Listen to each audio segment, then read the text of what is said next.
A lot of people have spoken about, I get it, I suddenly get it. How do I spend more time in staying in, I get it? If you follow what I mean. We do, but how do you know? How are you going to have an aha moment if you haven't had an aha moment? How are you going to know you've got it unless you didn't have it before you got it? I can accept that, but what I'm asking is, how do I spend more time as opposed to what I'm currently spending in the aha moments? By not talking about the time that you're currently spending. By talking more about what that feels like. By reveling more in that. By just tuning yourself softly toward that. And here's the biggest piece that we want you to hear. We so want you to hear this. Stop beating up on yourself when you're not there. Make peace with negative emotion. All of you. We want so much for you to make peace with the glorious guidance system that you have within you. Make peace with negative emotion. Make peace with it. Make peace with it. You could not know a level of pain if it were not for a level of desire. Jerry said that to Esther. She talks to him nearly every morning. She talks to him all day, but she was specifically reaching for some relief from her discomfort right after he made his transition. And he said something so powerful to her. He said, you could not feel this level of despair if it were not for the powerful love that you feel for me. That's really something to think about, isn't it? If that love were not there, the pinching off of it wouldn't hurt. So that's why we want you to make peace with that feeling of the pinching off of it, because the pinching off of it means that there's something that you could turn immediately toward if you just would accept that you're vibrational beings. We don't see you at your radio dial grimacing about the broadcast point of view of those stations that are out there. You just tune your dial to something that is pleasing to you. And that's all that deliberate creation is. It's tuning your dial to something that is pleasing to you. But you can't tune your dial to something that pleases you if you're beating up on yourself for it taking too long, or if you're beating up on yourself for not having tuned it, you say. So ask your question again. How can I what? How can I hold myself always in alignment? You can't. How can I never feel negative emotion? You can't. We're putting words in your mouth based upon your vibration. But what were the words of your question? How can I spend more time in getting it? As in, people come up on the stage and say, yeah, I really get it. You know, that's like saying, how can I get more answers? And you know what the answer to that is? Ask more questions. Ooh, didn't see that coming. I like the answer part. I don't like the question part. And we say, that's what you signed on for when you decided to come into this contrasting environment. You knew that without exposure to life that would pose the question within you, there could not be that expanding answer. So this is specifically for you. You're really going to like this. And if you don't, we like it enough for both of us. So here you are. You were source energy. Part of you came into this body, splat, here you are. And you're exploring the variety. And you're knowing what you don't want, seeing plenty of it, which causes you to know what you do want, seeing plenty of that too. So you're launching these rockets. And you knew what you didn't want, which caused you to launch a rocket. But this rocket of what you do want, it's not very vivid for you because it just burst out of this contrasting experience. And it's not your habit of thought. This is. Knowing what you don't want in this example is more your habit of thought. So this rocket came, but it's a freak. It was born out of the contrast. And as you launched it, we saw it coming. We rode it immediately and became vibrationally part of it and held the frequency of it for you, for when you catch up with it. Not just us, but all those like us. In other words, we're on that vibrational vortex. It's spinning. And immediately the cooperative components, because of law of attraction, began to come to it. And so the momentum got really going good.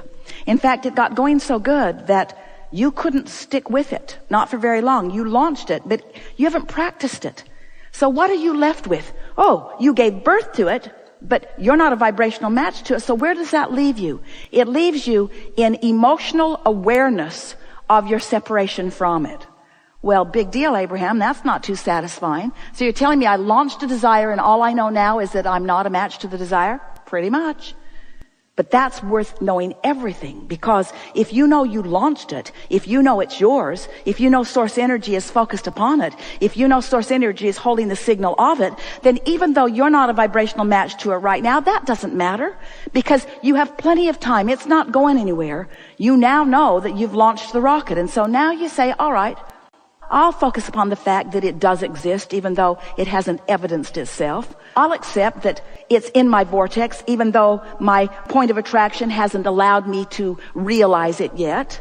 I'll accept that I've done step 1 and that you're doing step 2, and I'll look forward to step 3. I'll accept all of that. I'm feeling a little better about it just thinking about that. Feeling better about not having the manifestation of it. In fact, maybe even feeling a little eager about it. So now you're talking in general enough terms that you are no longer a vibrational mismatch to it. You are, in general terms, matching it because you believe in law of attraction. You believe in your own worthiness. You believe in being human and launching the desire. And so now you somehow, some way, work yourself into vibrational alignment with it. In other words, you just stop doing the stuff that you've been doing that kept you from being there. You started focusing on laws and processes instead of evidence that was pointing out when you weren't doing it. You started focusing upon the laws and the processes that meant that maybe you could do it. And, all of a sudden, you click into place with it. You close the gap. You don't know really how you did it. You just monkeyed around with it until you managed it. But you came into alignment with it. And when you did, you felt relief. You felt relief as you released the resistance. And now you are a perfect vibrational match to your desire. Your grid and your desire equal one another. And now it cannot be any other way. It must reveal itself to you in full manifested form. And it does. And you say yes for a minute. Because in the moment that it manifests, you not only have the confirming knowledge that you have managed to find alignment with it, but you now have, we love you so much, another set of contrasting experiences, which are launching another rocket of desire to which you are not a vibrational match. But now you know what to do. This time it's not going to take you so long. This time you're not struggling so hard. So what if it hasn't manifested? It's coming. I know that I'm good at this. I can align. All I have to do is clear my mind and not focus upon the absence of it. Stop beating the drum of what I don't want relative to this. Stop keeping active the opposite of what it is and start thinking a little bit more about the presence of what it is. Or change the subject altogether and look at other things that feel good to me. And now somehow, some way, you don't really know exactly how you did it because you did it sort of gradually and incrementally. Maybe someone else walked into your room, some teacher, somebody that's holding you as their object of attention, knowing that you can do something that you didn't know you can do, and suddenly you're in vibrational alignment with it. You don't really even know how you figured it out, but oh boy, did you feel the relief of it as you came into vibrational resonance with this new desire. And now you are your grid. You are in the perfect vibrational place of what's in your vortex. There's no vibrational separation between where you are and where it is, and it flows into your grid, and you feel the exhilaration of the relief of that, and then it manifests. And this time you say, I did that, I did that, I did that, I did that, and you're so happy for about that long. And as it manifested, now here you stand with it, the manifestation of it, evidence of your vibrational alignment, and we love you so much, another set of contrasting experiences that cause you to launch another rocket of desire. So after a while, you begin to recognize that you're not ever going to get it done. And then it starts taking the sting out of what's not done, because there's always going to be plenty that's not done. And instead of feeling bad about what's not done, you feel eager about what's becoming. And then you start putting your attention upon what really matters, which is how you feel. And then you start looking for relief. You start letting your cork float. You start deliberately raising your vibration. You start looking for reasons to feel good, making lists of positive aspects, going to the places that make you feel good, giving yourself the right, giving yourself permission to do more things that are fun and less things that are hard, more things that feel good and fewer things that are assigned to you by others who are trying to get you to prove your worthiness. And so you just keep finding yourself in alignment, and then blessed with the manifestation of your desire, and then alignment, and then blessed with the manifestation of your desire. Until before you know it, you don't ask the question, how can I be there more of the time? You just acknowledge, hey, I'm there mostly. And every now and again, I get this fantastic piece of negative emotion that lets me know that I have some big expansion that I'm ready to come into vibrational alignment with. And then you begin managing your gap. That's really what this life experience is about. It's about how much endurance you've decided to assign to yourself. I'm going to endure my discord longer. And we say, why? And you say, because it makes me popular among other humans. They seem to like my suffering.